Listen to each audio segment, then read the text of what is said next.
everybody, welcome back once again to the RetroGameFix.com Retro Jones podcast number 118. This is your host, Mitch. And this is Mike. And we see you on a weekly basis with our amazingly awesome podcast that's super consistent and the best. So, what's up, Mike? I'm doing fantastic. We've actually been pretty consistent for the last 5 weeks or so. Other than that kind of 1 year hiatus, we're doing really well. Well, you know, and the funny thing was, I totally just obviously BS that whole thing. I was like, I'm always consistent, and I always say the exact same thing, so I'm going to say a couple more words and then be ironic about it. You know, it's funny about the consistency thing. I don't want to. I don't want to go too hard into my whole personal life, but since I tweeted about it. And I just talking to you about it, about that whole job kerfuffle. I thought I was going to have 2 offers coming in, took a job, yada, yada, yada. I kind of have a list. So I told people online I took that director position. I'm kind of having some anxiety because tomorrow I'm going to have to put in my notice, which I didn't do on Friday, which normally wouldn't be a thing to me, but they're going to be pissed. Why? Just because they've invested so much in you. Well, no. This is gonna sound so bad because I don't know if you remembered, but when I got hired, it sounded like I had been at my previous employer for 11 years, and there was a lot of growth, and it was really amazing for me. I owe that previous employer a lot of kind of, I don't know the word I'm searching for right now, but. For kind of where I was able to kind of take my career. So anyway, when I was thinking about taking this next position, I had turned it down initially. And then I had called back and said, hey, you know what? I had some apprehension maybe about, jumping ship. I had a lot of good projects coming up that I wanted to work on. But on second thought, I think it's a pretty good opportunity and I'd like to take it. And they said, well, we offered it to somebody else. And I was like, well, shit. And so then, this is the current job. This is the current job. And then they had called me back. The recruiter had called me back and said, "Hey, will you take the job if they offer it to you right now, but you have to take it?" And then I had kind of waffled a little bit again because it had been a few more days, and I had told them, I said, "Well, there's been some other developments since the last time we spoke. I'd kind of moved on. I assumed." That the position was gone, so I don't know again. And then finally I kind of took it. I'm basically thinking they withdrew the other person's offer. Anyway, long story short, I waffled a couple times and then I ended up taking the position. Fast forward, what I was supposed to be doing and what I'm doing are completely opposites. And so I'm not super thrilled about it. And so that's why I reached out, and I probably actually have another offer coming in, but I'm going to go in tomorrow, and they're just going to be, that's not going to go well. I'm pretty sure it's going to go like, hey, I'm going to say whatever, here's my resignation. I appreciate the opportunity, blah, blah, blah, blah, blah. I'm not going to be an ass about it. But I'm sure they're going to just be like, get out. Good. And I'm going to be like, peace, I got 2 weeks off. But yeah, as you were telling that story, I was looking it up. I have a transcript of your conversation with that job that you're currently at, with that whole situation you just described. Yeah. Here it is. I'm going to read it verbatim. Hello? Yeah. Yeah. Yeah. Hello? I don't know. Yeah. Yeah. For anybody. Oh, yeah. For anybody that doesn't get the reference, that's Making a Murderer? Making a Murderer with Brendan Dassey. Oh my God, that's a callback right there. That's an old reference. Well, that's literally what was going on in my head when you're describing that whole thing. You're like, "Hello, I'm glad." Yeah, I'm glad. Will you take the job? Yeah. What? I don't know. They're like, "Are you sure?" I don't know. I don't know. Yeah, because we're all from Minnesota, so that's definitely how we talk. Yeah. This is company A. Yeah. Do you want to eat some hot dogs? Yeah, I like hot dogs. Should we go grill at the barbecue? Yeah. Is there some wieners? Wieners? Yeah, that's That's the Midwest. Well, further down in this transcript, they're like, so you're taking the job, right? And you're like, yeah. And they're like, will you tape WrestleMania? Yeah. You're like, I don't know. I cut the cable. Jesus. That was one of the funniest episodes, I think, ever, after we both watched Making a Murderer. I'm not kidding. For months after that, we couldn't call each other. Like, this first 5 minutes of the podcast was Mitch and I's literally like our first 5 minutes of every phone conversation we'd have for like months after that aired. Oh, it was great. Well, and that is a funny thing. It used to drive my wife nuts, and your soon-to-be wife probably drove her nuts too. Yeah. It's the best. It just is. Like, have a conversation with somebody by just saying, yeah, and I don't know, and make sure that, like, if they ask you something, you say, yeah, and they're like, come back to it. Just be, if something you have to confirm, just be like, I don't know. Just totally throw everything off. It's the best. God. It really is. We are like literally years behind every modern conversation. Like we just referenced back Making a Murderer. Hooray us. That was awesome. I love that. God. I might watch it again, except it was super depressing, so I probably won't. So you can be like, are you going to watch Making a Murderer again? And I'll be like, yeah. I'll be like, oh, yeah? And I'll be like, I don't know. Like, was it good a second time? I don't know. Yeah. Was it? I don't know. Oh, man. There's like a YouTube video of Brendan Dassey that just is a compilation of him and his mom and a conversation exactly like that. It's exactly that. Funniest thing I've ever. So, well, speaking of the hilarious conversations like that, that's literally you every time that I tell you that there's a deal on like some new video game system, like a Nintendo Switch, perhaps. It's funny because it totally is. Hey Mitch, here's literally last week on last week's podcast, I said, hey Mitch, there's a deal on the Switch. Yeah. You're like, yeah. Like, you can trade in an Xbox One S, and maybe it was a phone conversation, not the podcast. And literally, you can go buy one for like $100 and then trade it into GameStop for $250 and get a Switch. And you're like, yeah. And I'm like, you gonna do that? And you're like, I don't know. Yeah. That's exactly. Now today, I'm like, so when is that thing now? So this is the funniest part. I have to talk in like, I know I already I still have like some Midwestern accent, definitely, but like I have to overblow it here.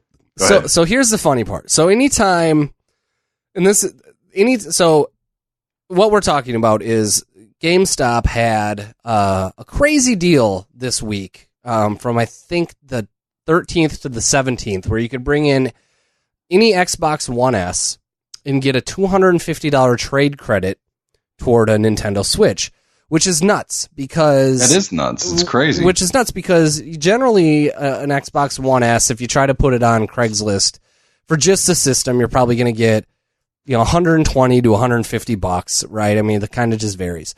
And so a lot of people, yep. I was telling Mitch, I said, well, you should go buy one on Craigslist and then go trade it in and get a Switch, and you'll be out, $150 to $170 on a Switch.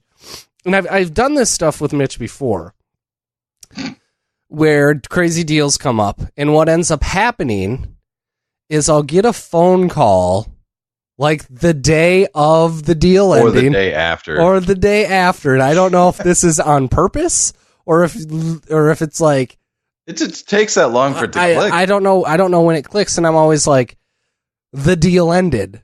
And so today... today, like, I call you up and I'm like, yeah. So today it's a little bit today it was slightly different because you called. Usually it's via text. And you're like, so you bought a second Switch, huh? I'm like, yeah.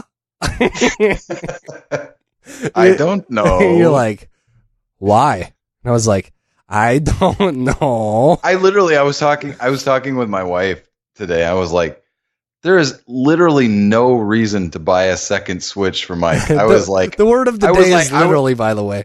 Well, no, there isn't. Keep going. Sorry, I'm going to let you finish. Go ahead. Yes, it is the word of the day, and I will use it a lot more. But anyway, I was talking to Jackie and I was like, there is no way he should buy 2 Switches. I was like, that's crazy because you could just buy another dock. And I was like, right? Absolutely. Yeah. It was totally, it would have been. I was like, I can't think of one reason why Mike would buy a second Switch. Other than the fact that it gets me $250 for my S. Right. So I didn't even think of that. Like, so that was the only reason I did it, because I know it gets me $250 for the S. And that's the whole reason I called you. I was like, why did you buy a second Switch? And you gave me the one reason. There is one reason. So in my head, I'm sitting here going, Mitch saw me got the Switch. He's late on the deal. I'm going to feel bad, and I'm going to sell him my Switch. Which actually, and I just got done saying this. I was like, I know Mitch isn't going to do it. I don't really need the money. Because I actually thought about saying, just give me the money for my 1S and I'll go do the deal with you last week. I didn't. So in a roundabout way, we're going to end up at the same spot we would have before. But then I started to get in my head like, well, I could go sell this thing and make some money. But at the end of the day, I don't really care. Like, that's not like, it's just kind of fun. We flip shit all the time. And so. Yeah, totally. And so then I got off the phone. I started thinking about it a little more. I was like, all right, well, here's the thing. I'd want to keep the new one because for 2 reasons, actually. I want to see how the Nintendo Switch to Switch, transfer works, because on the 3DS it was a pain in the ass, and so I'm just curious to see. Oh yeah, so I'm just curious to see what that looks like, because I love to geek out on shit like that. But then then I was like, Mitch is gonna think I'm an asshole if I email him back. I'm like, well, you can have my used one, which is in beautiful condition. I mean, it's literally perfect condition.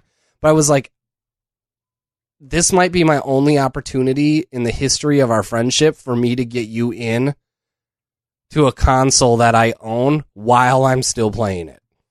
Right. That might. Well, I mean, yeah. At least outside of the 80s or the 90s, right? I'm being kind of facetious, but yes. Oh, the 90s as well, obviously. So yes, but you sort of are. Right. So now that I have you live, well, not live, I guess live with me, but not live on the podcast yet. Are you going to buy my Switch? I think I have to. I don't think I have a choice. Yeah, you have to. Don't be a dick about it. It was kind of one of those things where I was like, nah, it's just summers are always slow. And don't be a dick about it. You're never going to have, this is as good of a deal as you're going to get. Even years after, where I usually vulture up a deal or something, this is just as good of a deal. And let me tell you what I'm going to do. Because I'm not even going to take the rest of the stuff out of the box. I'm going to lift the innards of the box that I have, put it into my box so you have the correct box, but I'm just going to take the insides out so I don't have to do anything, and then I'm just going to pull the new Switch and the Joy-Cons out and then throw mine into the new box. So it's going to be virtually new. Yeah. Yeah. All right. No, I thought, because I thought about it. I was like, well, how do I justify that? Because I've spent a little bit of money recently on other stuff, and I'm like, God, it's just at the worst time, And, I was like, you know what? I think I scratched that itch of owning a Street Fighter 2 arcade. I don't think I need one. And if I do somewhere down the road, I'll just buy a complete one or whatever. So I can get about $160 for that board. And I got a guy that was like, I want it. Let me know when you want it. So I might as well just sell it. Buy your Switch. I'll buy your Switch and then I'll sell it. How's that sound? There you go. But by the way, I would also mention, because we were talking about this before, how $60 games and yada yada yada. A lot of the games you're coming up at a good time where Zelda is usually available for about $35. Mario goes on sale for about $35. So you're coming in at actually a pretty good time. So I'm coming at a totally Mitch time to come in. Oh, the Switch has been out for 6 years and is now discontinued? What? Yeah, no. Then it's not a Mitch time to come in. Yeah, you're right. It's like a semi-Mitch time to come in. No, I feel you. Hey, it's a great time. I mean, it's actually a really good time to come in, because you're coming in where you didn't have the Wii U, and I'm done complaining about the Switch, because I love the Switch. I want to again make that 100% clear. Even though yesterday I was kind of complaining about Nintendo, I do love my Switch. There's just some things about it as a Wii U owner. As a Wii U owner, I'm having some troubles. Like, I'm not repurchasing some games, right? But I'm going to tell you, if you didn't have a Wii U, there's just, you know what? I'm not spending $60 on those games though. Probably not, but that argument's even getting a little tired because it's like 15 months in. But I mean, look, you're coming in, you've got Zelda, which is awesome. You would love Hyrule Warriors. Mario was great. Donkey Kong Tropical Freeze, you're going to want to play. That's going to probably go on sale at some time soon. Captain Toad's Treasure Tracker is an amazing game. You're going to want to play that. And then Splatoon. Oh, dude, Splatoon 2. You got it, dude. Splatoon 2 is like, Splatoon is probably my favorite system on Wii U and Switch still. So, I think you'll have a lot of fun with it. Make sure you load up all your games on this one too. No, I'm just kidding. I'm gonna have to that. Well, that's what pissed me. I'm kidding. I was gonna say I could do that, but since I can't activate two systems on one Nintendo account, like, because friends do that all the time on Switch and Xbox, where you're like, hey, right, let's just activate each of our consoles onto like one master account, and then we can share games. But you can't do that on Nintendo because Nintendo. So, yep. But that I know. We'll save that for another day. I don't want to get into that. But yeah, I mean, yeah, I got to do it. Yeah. You kind of backed me in a corner where I'm like, that's an offer I can't refuse. And I'm like, Mike, like literally the first thing when I called you, I was like, you got to be like, dude, I'm just gonna go get the money for this, or like you got to find some way to like talk me out of this. You know damn well that you called knowing that I was gonna come around eventually and be like, so you want to buy one? No, I didn't even think of that. And then you said it, and I was like, God damn it. You know, like, I'm like, I really don't want to spend any money right now, but I have to. Yeah, you do. Yep. So anyway, that's got to happen. I'll pack it up and get it out tomorrow or Tuesday. I just got to, whenever I got time to do the transfer. Yep. Alrighty. Sounds like a plan, man. So anyway, we've got several things going on. That was actually, it's funny because especially like the first like 16 minutes of our podcast today, you can be like, we're just like, yeah, I don't know. We're like totally Brendan Dassey. Nah, but there was some substance there. I liked where we went there, Mitch. You know, there was some substance. I like our podcast. I think we're funny. I listen to it 3-4 times a week. I actually download it on multiple podcast applications just so I know that at least 15 of the downloads are me. Yep. When I look at the stats, yeah, I'm like, there's 17 downloads this week, and I'm 15 of them. And I'm 2 of them. No, I'm just kidding. We're our biggest fans. No, I'm just kidding. Well, as far as the numbers go, actually, it was funny. I won't get into this, but we're starting to get close to the numbers we were hitting before we kind of took the hiatus, which is great. Secondly, though, since we started back up, we have a huge kind of listener base in the Dallas-Fort Worth area. Which I always noticed that. Yeah, and I think that was the case before. Like, people love us in Dallas. Yeah. So interesting. Thank you, Dallas. They you are literally like a very large percentage of people that listen to us, and I have not figured out why yet. And the UK, there was always the UK too. There, I guess we just sound funny or something. Yeah. So. Well, they cuss a lot in the UK, and we sometimes cuss. So they can handle that. They can handle the power. But I know you want to talk some Sea of Thieves. Let's definitely get to that. Yeah, but we'll I'm kind of itching to get to my list, and I just looked on Twitter, and Mike says, about to start recording this week. Mitch is going to rank the consoles, handhelds he's owned. I can almost guarantee it will go better than my train wreck of a list. Yeah. Oh, dude. You know what I'm looking at? I'm totally looking at a train wreck of a list right here. This is going to be worse than yours. But you might not forget number 6, and then we forgot a console, and then I think I forgot a number in there. I think I purposefully did. And then I got into it, and I was like, wait, this is not the way that I actually even feel right now. I want to redo them. Yeah, well, you're going to be chiming in a lot here. I think I had 16, but I don't know if I missed any numbers because I really quick ranked like half of them while we were kind of BSing before we actually started the podcast. All right. So what you're not putting it in the chat. So last week I put mine in the chat. Don't put yours No. Okay. Don't put yours in the chat. I'd rather you not put it in the chat. Okay. All right. Let's roll. So what number? So how many? 16, theoretically 16. 16 of them. All right. Okay. Yep, I'm good. All right, number 16 squarely belongs on the bottom. There's nothing about this system that held up. I know I'm probably going to get kicked in the nuts randomly when I'm walking down the road in Dallas Fort Worth area. Should I try to guess? Nah, yeah, go ahead. Well, I want to guess this one. That would get annoying to everybody. Well, you are going to say the Dreamcast. No. Oh, okay. No. The Atari 2600. Yep.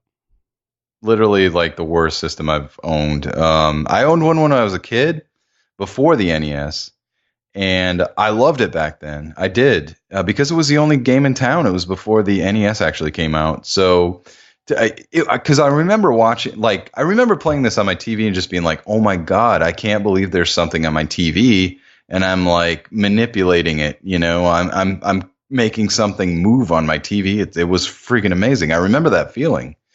So it was amazing at the time. So it's maybe not quite fair, but I don't really remember that much because I was like 4 years old. And I mean, I don't have any connection. I don't have any nostalgia with it. I don't have really any connection to it whatsoever. I had it. I remember playing it. I remember the feeling of it playing. It was great, but it squarely belongs. I had one maybe about 5 or 6 years ago. Remember, I got like 100 games with it. I tried, man. I tried going through those games. I was like, is there anything that I would actually love on here? Because I do actually remember having like Pitfall and some of the arcade ports like Pac-Man. What was it? Tanks or whatever. Oh, yeah, Tanks, yeah.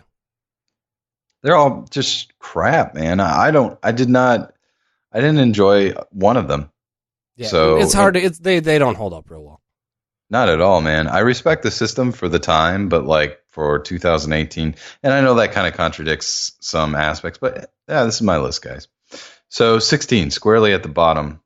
And some of this, 16 systems, there's some pretty good systems on this list. So I think all the systems I've owned have been good at some point or another, you know? Mm-hmm. I don't think there's anything that was just completely... like there's nothing good about it. So number 15, I'm totally squarely. I'm gonna get squared up next time I go to the UK. At least on this one. Any guesses at what number 15 is? The Dreamcast. No, you. No. I'm gonna don't even ask me again because I'm gonna keep guessing the Dreamcast. Can you believe it though? The Dreamcast isn't number 16 or 15. No, why it's tough because that is where what could possibly be worse than that? And not as bad as the 2600. I swear to God, if you say the PSP. No, actually, the only reason this next one is number 15 on my list is because I did not have enough data. I had one for like 2 weeks and I literally plugged it in to see if it was working and never ever played a game on it. So that it's not the worst system. Look, if I actually gave it a chance and if I actually actually did something with the system, it wouldn't be number 15 on my list because I think this is a pretty good system. Okay. But for me, it's just not enough data, Not enough data gets on my list before the Atari 2600. What do you think about that? Yeah, I feel you. I'm with you, though. So the Xbox 360, I owned one for like 2 weeks and I literally never played it. Yep, I feel you. That makes sense. So I mean, you didn't do a lot with it. I mean, you owned it, but you can't really say anything. Not enough data. I was going to put some some symbols on there that was like not enough data for this one, but I decided I'd just go ahead and rank them. So what do you think number 14 is? Yeah, the Dreamcast. Yeah, finally. You're right. Dude, you thought you were going to get 3 strikes on that one, but no, the Dreamcast is number 14. I don't think this one was fully without, I don't think this was a terrible, it was a terrible system, but it's not. I can hear the gaming community that listens to us just all groaning because we both have. I don't get it, man. We both have this. We both have the same opinion on this console. It's garbage, man. I really think so. And even though I had the non-copy protected one, like pre-1999 or whatever, yeah, it still there's nothing I'd want to play. Ready to Rumble boxing was awesome at the time. Actually, I completely just thought of that. I haven't thought of that since in forever. But first time I saw Ready to Rumble boxing on that, I was like, that looks amazing, and it was fun. That one I did have fun actually playing afterwards, and I did have fun playing Daytona. But outside of that, I had fun playing. We had fun playing an emulator on that one for NES. So I didn't tell this story last week. I want to tell a Dreamcast story. Go ahead. So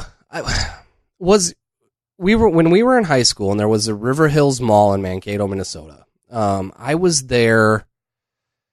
God, I don't remember when it was, but the Dreamcast launch was either just happening by coincidence or had happened recently. And there was the used game store in the mall that came, and this is not going to mean anything to anybody else, but you know how the Target connected to the mall? You could walk out the Target into the mall? Yep. And right out of the Target, there was like a GNC on one side and the used game store on the other side. Was that a GameStop? Was GameStop a thing in 99? Or was that a different game I think store? Didn't GameStop come out of Funkoland? It did, but I don't remember that being a Funkoland. I don't remember it being Funkoland either. I think it was like a mom and pop shop because those still actually existed back then. Okay, it might have been. So anyway, I remember being, I was 16 or 17 at the time, and there was a guy with, and I'm just going to describe what I was feeling at the time. There was a guy probably in his older 20s with like a really attractive girlfriend at the time, and he was in line to buy a Dreamcast, which just came out. And in my head, even at like 16 years old, I remember like being like, I want to be that guy. He's got this look at his girlfriend, and he's buying a system on like the day it comes out, and like I just remember thinking that you formed your life after that one moment.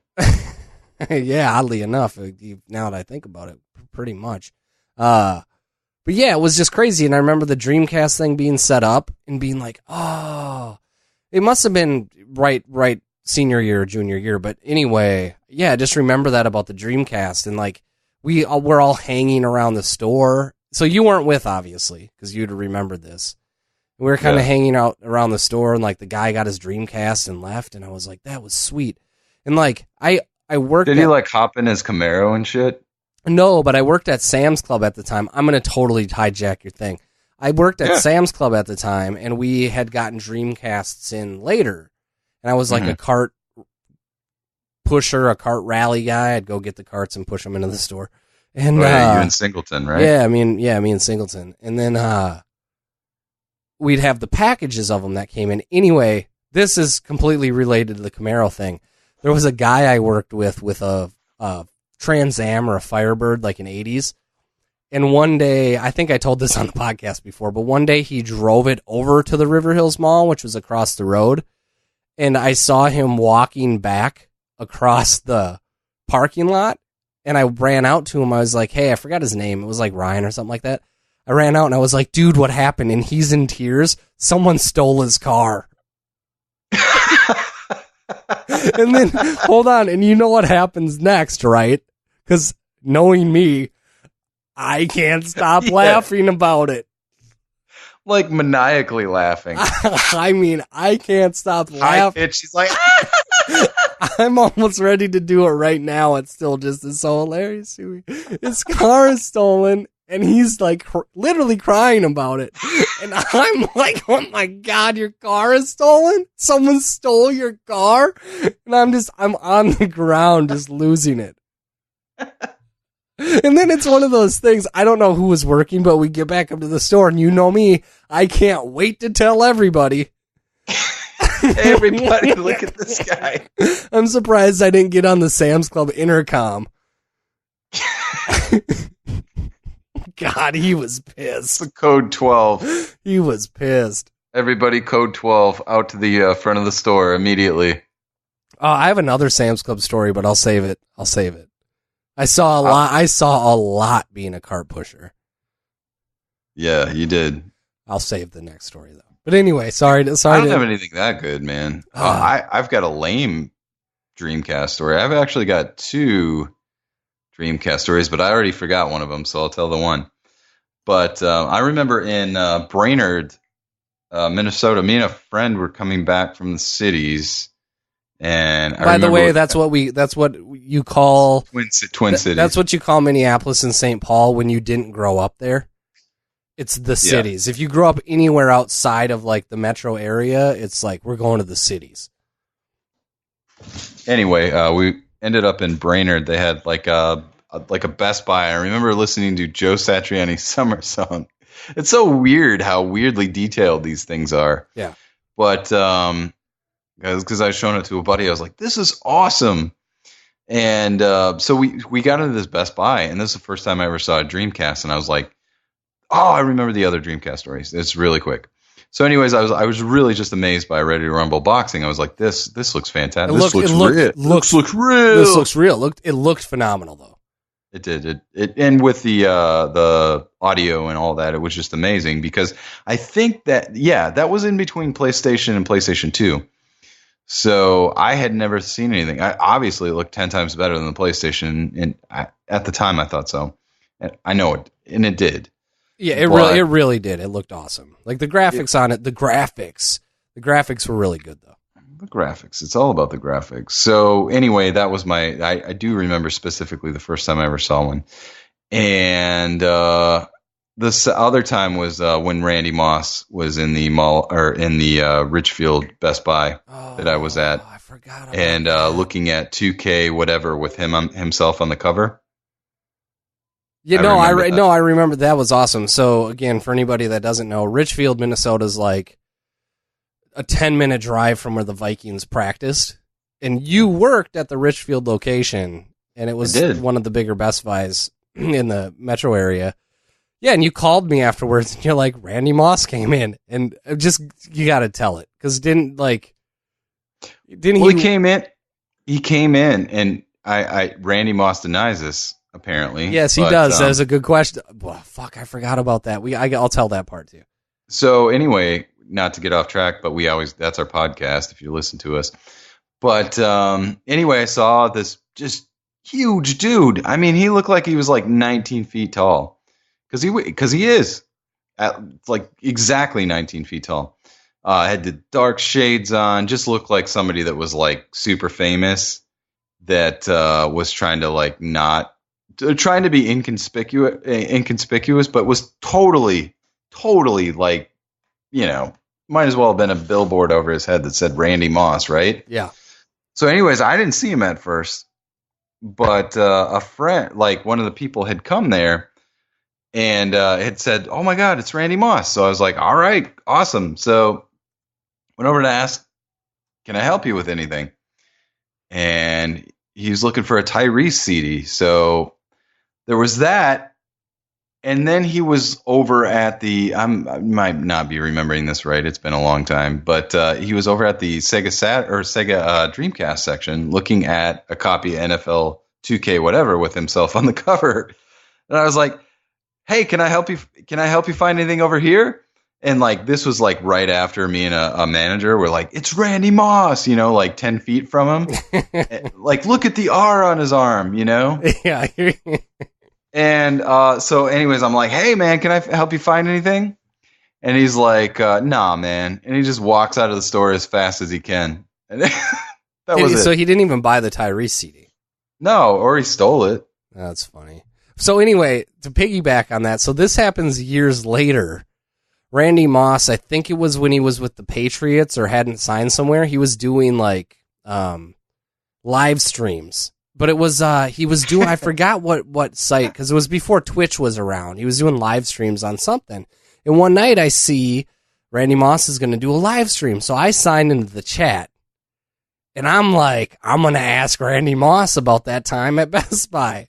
I know, and I was like, ask him about the Tyrese CD. So I asked him about it, and I don't remember his response, but it was something like because he read it and then kind of shook his head and goes, "I don't know nothing about that, dog." And then There he goes, nah, dog, that wasn't me. Yeah, no, dog, that wasn't me. That was it. Oh, it was so great.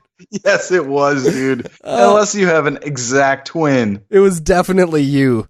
Definitely. You were looking for a Tyrese CD. And it's like, God, we're keeping this going. The funny part, though, about Minnesota is, like, you know, it's not, it's a big city, but it's not. And so, like, as far as celebrities and famous people and athletes go, like, it's not uncommon to, like, just see people all the time. Like, all the time. And, like, I have some Kevin Garnett stories from when I worked at Circuit City that would have people rolling. I'm not going to tell them now, but Kevin Garnett used to always shop at Circuit City when I worked there.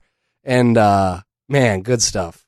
But he never did. Oh, go ahead. We almost need to have I chased Randy Moss out of there, man. Yeah, man. He was scared. Top speed. He'd like top speed right out of the front door. Yeah, if he would have torn his ACL, he's fast, man. I'd heard. He's fast. I tried running after him, but I fell down and stuff, so couldn't get him. I do want to say one funny Kevin Garnett story. KG came in one day in it was like a Bentley or something, and he used to know some people that kind of work there that he dealt with because it was on commission. And one day he was in the computer area, and he was talking to somebody, and I was kind of hanging around because it's Kevin Garnett, and Circuit City was never busy at the time. I never really talked to him, but he was just complaining to no end about like this Bentley he just bought, and because he's too big for it, and he had to keep like where the like how to start it. I could see him just like sticking his head out the moonroof while he has to drive that thing. Well, I've got I'm not going to go into more KG stories, but I've done that too. I've got a ton of KG stories because like not only Circuit City, but his sister had lived in a new development by my parents, and so he'd drive by my parents' house in his Ferrari. And so I think I've told this story on the podcast. I'll just tell it real quick. Anyway, one day he was driving back by and he got stuck at the light in this silver Ferrari. His head's kind of sticking out the top. And we're like, you know, in our early 20s. Well, it was a convertible, but he still looked huge in it. Oh, I thought you were saying like he really did have his head. Have you ever tried to drive a car with your head out the out the sunroof? Yeah, I still do that all the time. It's the goofiest looking thing you've ever seen. So funny. But anyway, he was at the light, and we were just yelling at him, KG, KG. And this happened all the time, but he would never acknowledge it. Because I'd see him at least like once every couple weeks. And so one day there's a pile of us, and we're just all screaming at KG, like, yo. And like, there's really no story, but he finally looked over back at us and waved. And it was just like, yeah, KG waved at us. He knows where I live. Oh, man. You know, I feel like the Dreamcast, just because of all the stories. Maybe you should go higher now. It should be like number 3, but no, probably not. But anyway, yeah, I guess we have a lot of good Dreamcast moments. And moments that's... We have a lot of life moments that revolve around that, like... The Dreamcast, yeah. That area. Just not playing it. Yeah, what a trash system. Anyway, Sorry. All right, what number are we on? 13. 13, and keep in mind, Atari 2600 was number 16 and Dreamcast was number 14. I have another not enough data systems here. Yeah. The Wii. You know, I played it for a couple months. I enjoyed like Mario Kart and a couple other games on it, Paper Mario. But I really didn't own it for a significant amount of time, so you got it. That says something about the Dreamcast and the 2600, you know? Mm-hmm. So anyway, we is number 13. No story behind that. That makes sense. And again, to reiterate, this is your personal list. Like, you're not just going like, here's how I would rank the stuff. This is your feelings on them. Yeah, and my feelings. So anyways, number 12, I'd say the PSP, which I thought was cool. There's just something about being able to like hack a system and put all the games on it that like takes some of the adventure out of it for me. Sometimes I get overwhelmed. I'm like, there's 16 games on here and all the emulators and all that shit. Like, I don't even know what to play, so I'm not going to play anything, you know? Yeah, no, I feel you, man. Like, that happens where it doesn't feel special anymore. Like, you have no skin in the game.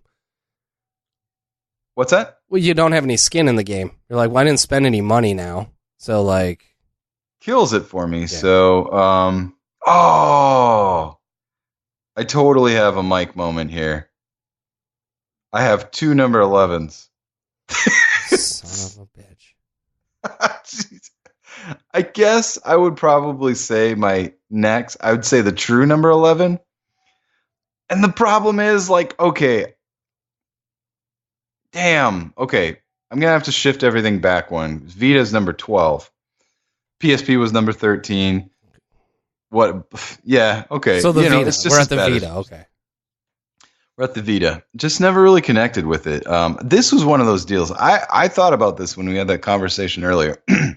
And of course, the Vita had already been out for like 6 years. But you were like, oh, they have the OLED Vitas on eBay for like $100 that are refurbished. And I was like, awesome, I'll get one.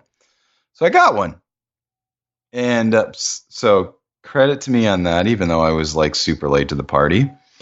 I like the Vita. Vita is a very impressive system. I just didn't have anything that I loved to play on it until Pinball Arcade recently, and that was within the last like 3 or 4 months. So it probably would have been lower on the list, but we really found a use for it. My son and I love playing Pinball Arcade on that. So Vita, it's a super impressive system. I just didn't have anything that I wanted to play on it personally, No, and I feel that. And the other part is, I mean, I just checked that came out in 2013,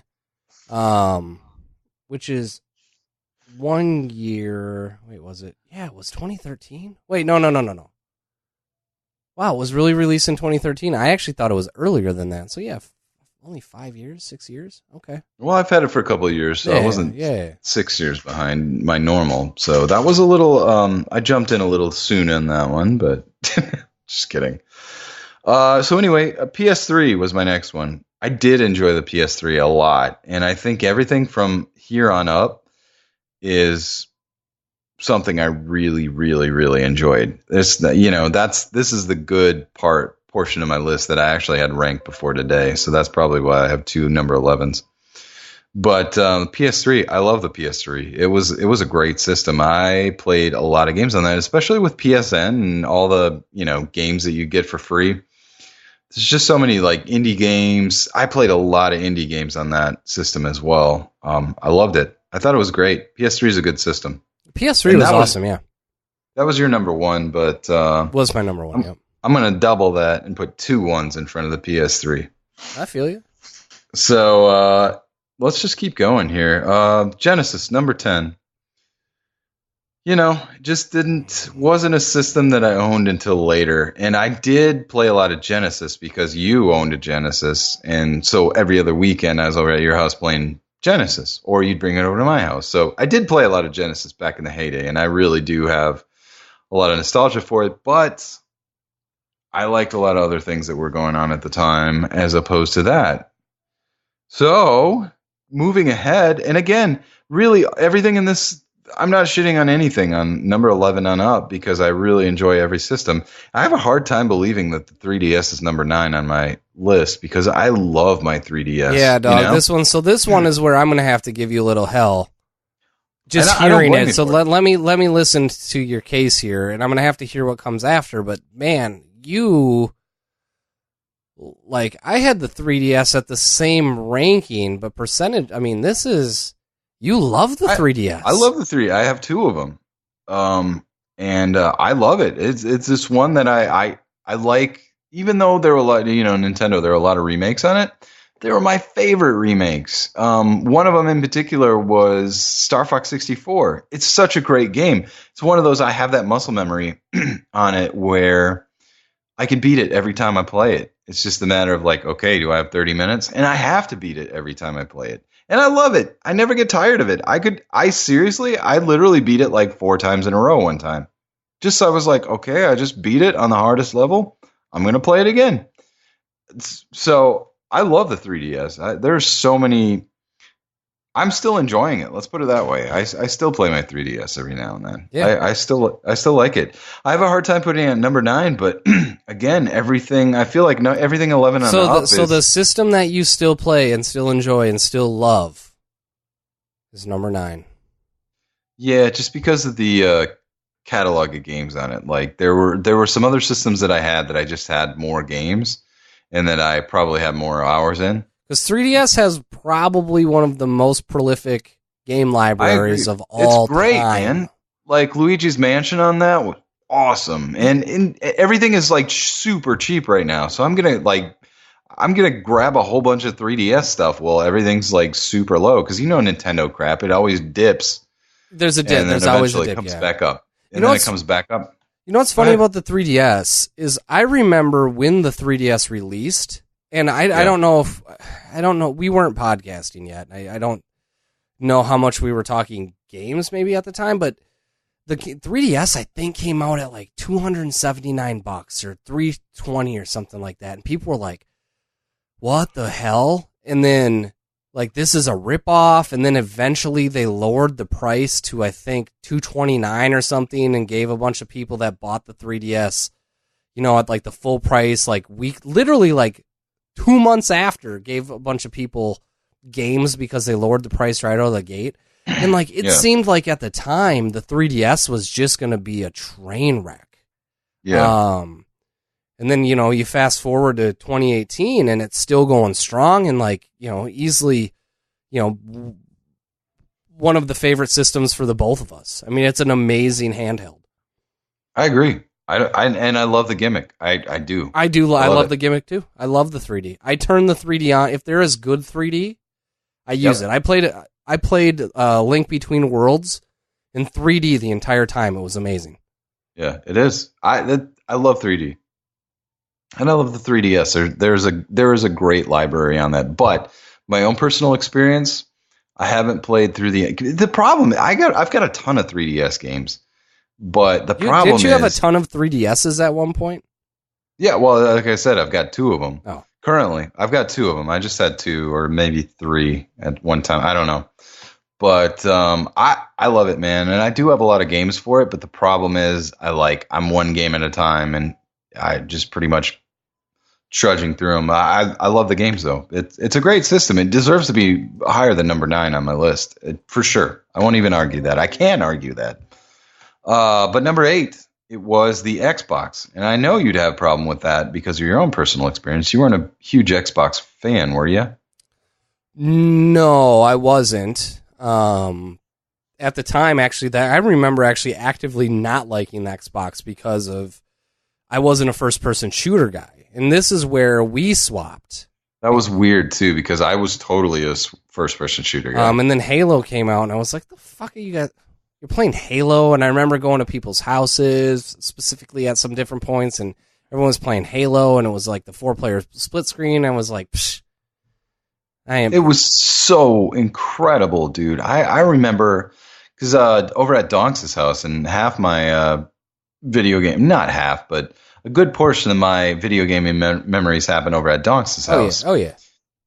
And when he got the Xbox when it first came out with Halo, 4-player split screen, that was the most amazing thing I've ever played. We would literally, like, when I'd come back from college, and I don't even remember. It was probably before that, or whenever I go back, we'd play that literally until it was like sundown to sun up to sundown to sun up. I mean, it was crazy. It was so fun. I have a lot of good memories about that, and that pretty much lands it on number 8 on my list. But I did have a lot of Xbox games, and I really liked the Xbox back in the day. Now, would I play anything on the Xbox? No, I don't want to play anything on the Xbox. But it's not a system I go back to at this point and be like, meh, So anyway, but moving on, a system really kind of on the same line, really on the same platform as that, whereas I wouldn't really want to go back and play it. It's not PlayStation 1. Great system. A lot of great games that we talked about that last week that came out on it. Twisted Metal franchise, just did everything. I was definitely taken when that first came out with the cutscenes, and I thought that was so cool. CD system, whatever. PlayStation 1, good system. Let me keep going, though. Or do you want to comment on that?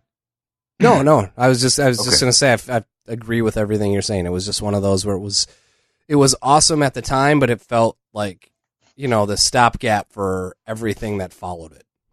Yep, and it's not good now. The number 6, Game Gear. I think you might be a little surprised by that, but I think it's about right where it belongs. I was a big Game Gear guy. I didn't have a Game Boy. I actually have never owned a Game Boy because I had a Game Gear. I was a Game Gear guy, and I remember especially back in the day I had the Beavis and Butthead game, and I thought it was so cool that they had the voices on there, and they'd be like, "You fart knocker," like it'd be in cutscenes and stuff. They just randomly would do it.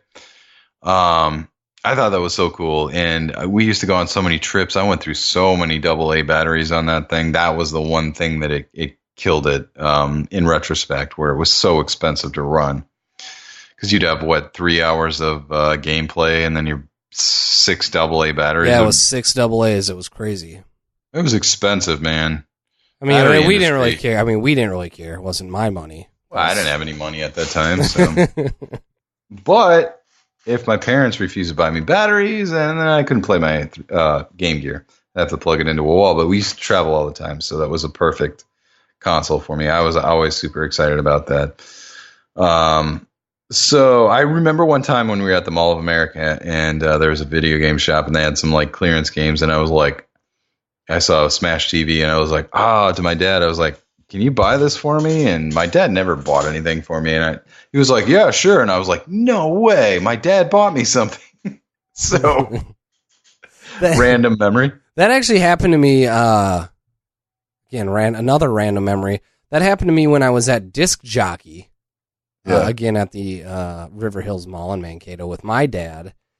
And there was the Ozzy Osbourne, Randy Rhoads live cassette tape. I forgot the name of it, but it had... Live and Loud? Or no, not Live and Loud. Not Live and Loud. It was a different one.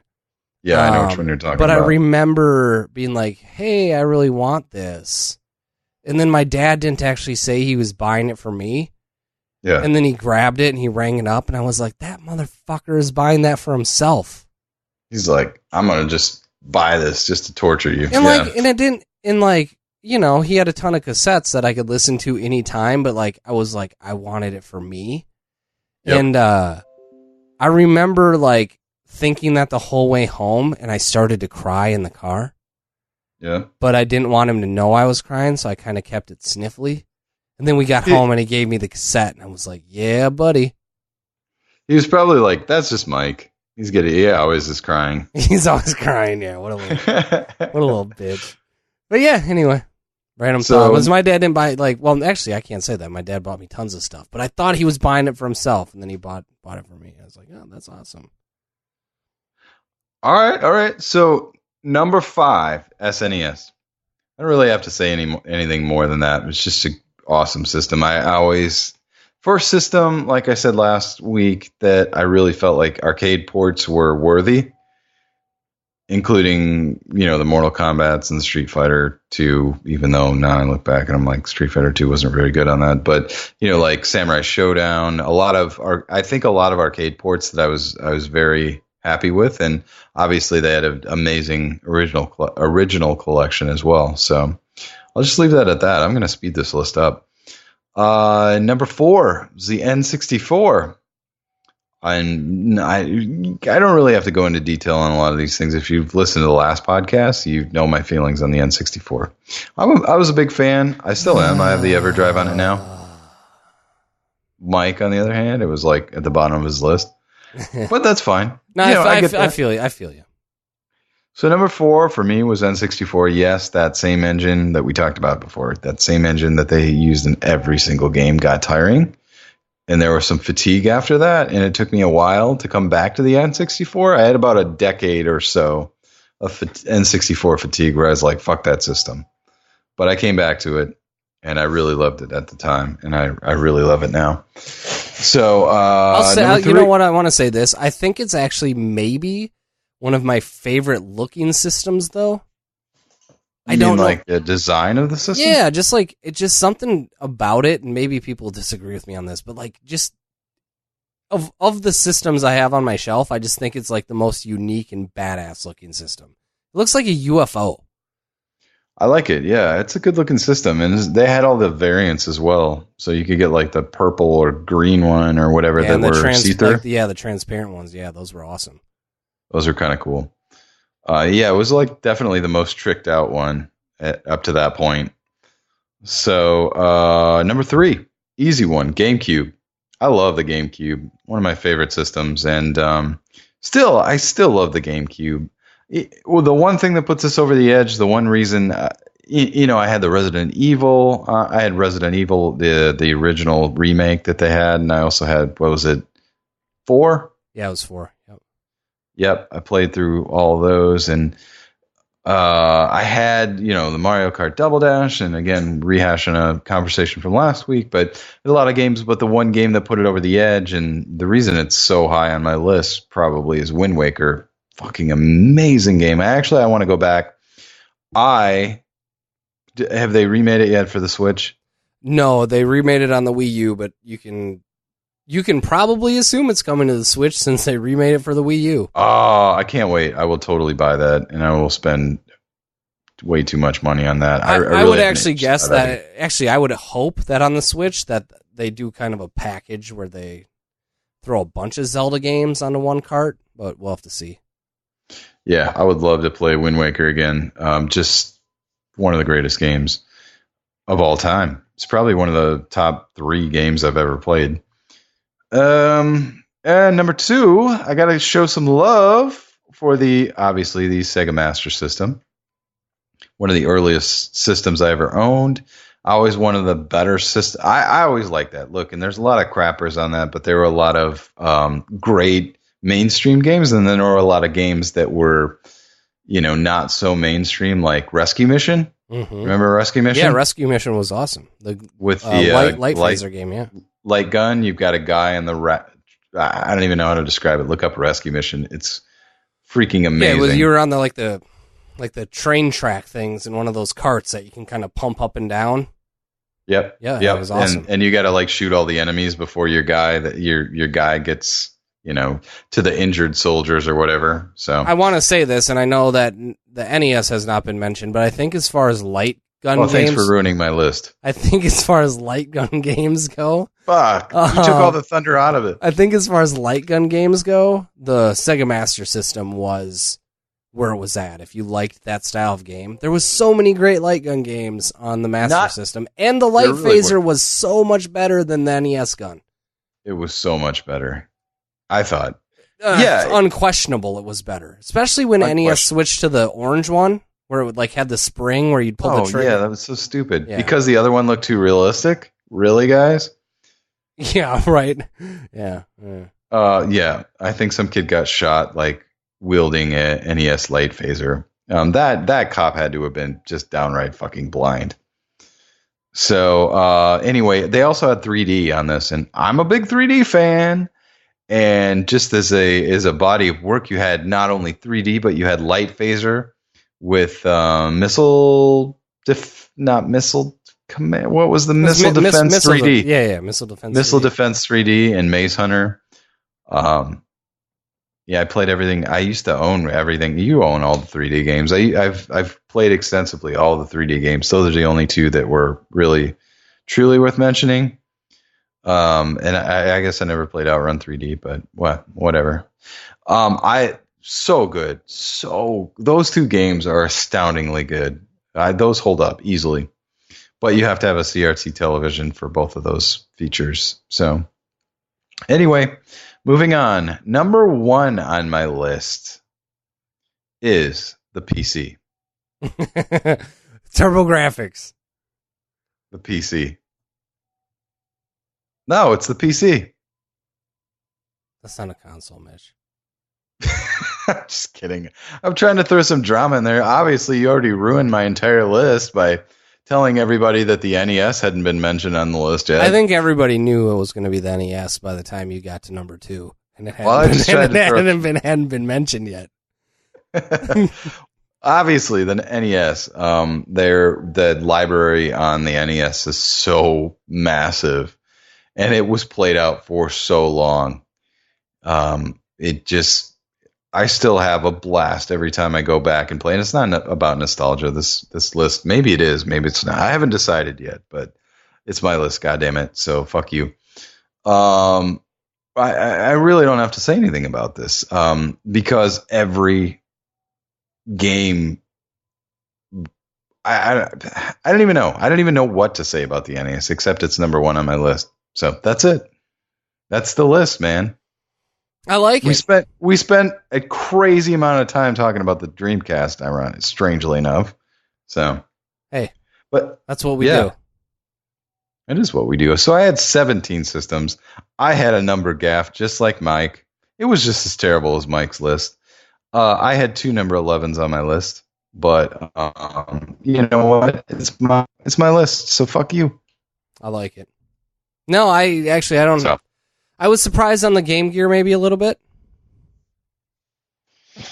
It was number 6. Yeah, you love the Game Gear so much, and it just seems like that one really brought you back into handhelds. I don't know. Not as much as the SNES, N64, SMS, and NES. I don't think it could go ahead of those. Like I said, the top 11, I love them all. I don't have any. I just nothing but love for all them systems. The bottom half of the list, nah, not so much. So anyway, that's all I got on that, man. So, are you still? Yeah, no, okay. I am. I want to go. I do want to talk some Sea of Thieves. Do it. So, oh man, Sea of Thieves. I love Sea of Thieves, and I'm gonna have to give you a little bit of background on it, just slightly. So, Sea of Thieves it's a game made by Rare, from N64 fame, and essentially, you are a pirate, and it's kind of just this open world multiplayer game in a lot of ways, where you log in, you can pick between a couple ships, and a lot of people know what Sea of Thieves is, so I'm explaining this for Mitch's sake here. And you go be. I know what Sea of Thieves is. Okay, yeah. Well, no, I was going. Well, okay. Anyway, son of a bitch. So anyway, you go be a pirate. So long story short, I had played a lot of Sea of Thieves, but for me, the way I played it, because a lot of times when we got it, a couple buddies and I played it for, I don't know, 10 hours on and off, and then they kind of stopped playing it, and then for me, a lot of my Sea of Thieves-ness was just being a kind of a pirate on the ocean, just in my own little boat, and I would get sunk by, larger ships very often, but I always had a good time. It was kind of my game I would put on and just, I'm going to go sail, I'm going to go try to find some chests, some treasures, I'm going to mess around by myself. If I die, I die, and I just had a really good time with it. I think also graphically, I think it's definitely one of my favorite looking games I've ever seen. And it was just a ton of fun to play. And so anyway, I was CJ from the P1 podcast.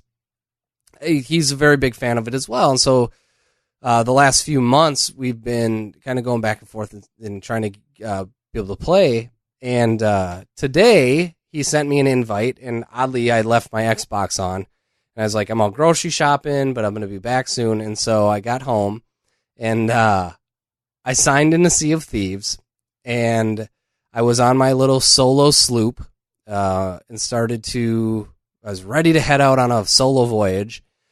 And a galleon, the bigger ship, swoops by the outpost and sinks my solo ship. And I was like, fuck. Like, that happens so often, and sometimes it just pisses me off, where I was like, I'm going to turn Sea of Thieves off for the day. And so then I see an invite pop up. Hey, do you want to, play Sea of Thieves with Super Pack? And I was like, absolutely. So I jump in, and I got to be honest, the gaming session today in Sea of Thieves was the most fun that I've probably had in a game since I was probably doing some Destiny binges with a lot of friends. We had played, I think, for around 4 hours, and the time kind of just flew by. It was just, I'm trying to think of how to just even hit on some of the highlights. Let me start with. Let me interject here. Yeah. How the fuck do you have 4 hours? I don't know how I got it was Father's Day, and so we started at like at like 10:20, and so I signed in on the TV upstairs, and then I had to mute kind of because I thought, oh, maybe Violet will take a nap around like 11, and that didn't happen. So I was constantly like muting because Carrie and Violet were playing, and she had a little meltdown at a halfway in, so I was kind of muting on and off, and then eventually I had decided I'm going to go downstairs. And because of how my TV is set up or my system is set up, I just have kind of that media closet with all my systems in it. And then I have, my receiver that has 2 HDMI outs. Yeah, long story short. So I was able to just kind of run downstairs, turn the TV on downstairs, and then there was Sea of Thieves. And, we ended up playing until 2. So it was basically like 10 o'clock to 2 o'clock or 2:30. And it's some of the most random fun that I've ever had. So, for example, we were at an outpost or one of the islands, and we were like, hey, this sloop, and the sloop is kind of the smaller ship, the single-man ship, this thing is coming in hot. What's going on? And you kind of can get on like the intercom thing and be like, hey, what's going on? Oh, shit. No, he ain't stopping. Boom. This thing slams into our ship. And we're like, that dude just rammed into us. And so all of a sudden you have to go off. You're like, oh shit, we gotta run down. So you gotta get a bucket because now we're taking on water. And we're like, we're gonna sink. This is the worst. So I'm running downstairs. Got my bucket. I'm running back up, kind of throwing water out. Someone else is trying to patch the holes in the boat. And then all of a sudden, I don't remember what we ended up doing, but I hear CJ be like, he was saying like, oh my God, that was the craziest thing ever. And we're like, what happened? Because I hear him say, wow, that was a smart move. He's in our crow's nest. Something like that. And I'm like, what? And we have all of these explosive barrels up there. Next thing you know, the guy drops down an explosive barrel. And he was going to drop the explosive barrel down and shoot it and kind of do a suicide mission where he just blows us up and our entire ship with him. And all of a sudden, so apparently CJ was able to shoot him without shooting the explosive barrel, completely saved the day. Like this would have 100% changed the course of the rest of the Sea of Thieves voyages for us. And he shared the clip, and I tweeted out his clip of it. You have to see it. Guy drops. Oh, I have to see this. How do I see this? It's on Twitter. You can't it's a quick clip because I wish you could see both of the views. But we're like, oh my God, that was amazing. So that happened, and then we were like, all right, let's go trade in our loot. So we went. That dude is my hero. That is the ultimate gaming troll. Oh, it was that is a gaming troll. So then we turned in the loot, and then we decided we were gonna head out, and you can kind of go find kind of these like there's like a skull in the sky, and you can go there, and there's like basically a base that you are trying to take over, and if you kill all the skeletons on the base, you get some pretty crazy loot. And it's funny because this is where a dot connected for me because I'd played so much Sea of Thieves solo, and I used to kind of anytime one of those skulls was in the sky, I would sail to it. And anytime I would sail to it, I would show up and I would just get owned. Everybody would just murder me because I was on the thing, and they were like, kill that guy. And it would piss me off. So anyway, today, I was on the other side of it, and all the dots connected. So we're pulling up to this thing. We're like, hey, we're going to try to take the loot. And some guy fires on us. And CJ's on the thing going like, it's like FBI agent shit. He's on and he's like, hey, what are your intentions? Kind of like, you're gonna, what are you doing? What are you doing on this block? I mean, it was hilarious. And he fired on us. And so then we were like, all right, well, we're in a galleon, and he was a solo player in a sloop. He fired on us, and we sunk his ship. And all you can hear him say is like, man, why'd you guys got to be a bunch of jerks? Like, what the hell? And we were kind of like, well, you fired at us, man. We had to we needed to protect our loot. We had to protect our booty. So then we kind of realized like he didn't really want to like have a fight. So we kind of recruited him, or we created an alliance. And so we're hanging out trying to take over this kind of island area so we can get the mad loot once we run through kind of waves of skulls. But there's more sloops and more people showing up. And now it's when it dawns on me that, like, oh, that's why everybody was literally murdering me every time I got close to one of these things, was because everybody wants the loot for themselves. So we kind of created this alliance with this guy. We were talking to him. Other people were coming in sloops. They were trying to, trying to get in and take us out. And we owned most of them. But there was this one guy that started firing on us, and he was like a huge pain in the ass. He got up on this like cannon tower, and he was firing at us. And then eventually he was like, hey guys, I don't want to do this any longer. Hey, can we just have a truce? And we were like, hell no, we ain't having a truce. You literally came in and started firing on it. No, there's no truce involved here. And so somebody ended up finding his ship, taking his ship, sailing it off, crashing it into a bunch of rocks, and then we found the guy and killed him. It was amazing. Like, I'm telling you, dude, this was probably one of my it was probably one of my favorite gaming moments of the year. And like, I was having a lot of fun with Sea of Thieves anyway, just kind of like logging in, just playing a little bit of it here and there, just sailing around, having fun. But man, when you get in with guys that know it, just a fun group, God, it's so much fun. It's so much fun. And I'm like, it's one of those games where, Mitch, I think of you and I go, this would be a game that's right up your alley, just with the random hijinks that continuously happen. Oh my God, dude. That is right up my alley. Random hijinks. You had me at that. It was funny too, because like earlier on in the game, like again, I hadn't played with a lot of people, so I get on and I'm taking like an explosive barrel up to the crow's nest, and then I couldn't get the like ladder Q because you have to hit X to like get yourself on a ladder. I couldn't get it to Q, and so I just kind of tried to, and then I fell off of the crow's nest to my death, and I was like, I just died. And now one of the other guys we were playing with was like, I just saw that. That was hilarious because you just watched somebody falling from the crow's nest to their death. Man, that does sound like a blast. Oh, it's so much fun. That's hilarious. I watched the video too of